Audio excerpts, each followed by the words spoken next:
पाक अफगान बॉर्डर पर आपको अपडेट करें। पाक अफगान बॉर्डर पर अफगान तालिबान की जानिब से बिला इश्तियाल जारियत का मुंह तोड़ जवाब दे दिया गया। अफगान तालिबान और खारजी पोस्टें छोड़कर भाग गए। तोपसर पोस्ट पर पाकिस्तानी कब्जे की वीडियो मंजर आम पर आ गई है। बराबचा के इलाके में दुश्मन को भारी नुकसान की इत्तलात है। अंगूर अड्डा के करीब तालिबान पोस्ट मुकम्मल तौर पर तबाह कर दी गई। कुरम में अफगानिस्तान साइट पर टैंक पोजीशन को भी कामयाबी से निशाना बनाया गया। ताक ताक कर हमले, दुरुस्त निशाने। अफगानिस्तान में दर्जनों चेक पोस्टों का वजूद मिटा दिया गया। चमन बॉर्डर के करीब अफगान तालिबान और खारजी पोस्टें छोड़कर भागते हुए मारे गए। पाकिस्तान फोर्सेस की अफगान तालिबान की तोपसर पोस्ट पर कब्जे की वीडियो मंजरेआम पर आ गई। पाकिस्तान की जानिब से बराबचा के इलाके में अफगान तालिबान के 2nd बटालियन हेडक्वार्टर्स को भी निशाना बनाया गया।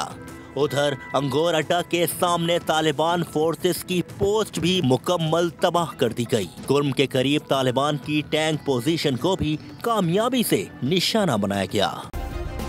सब्सक्राइब करें और बेल दबाएं ताकि कोई खबर रह न जाए।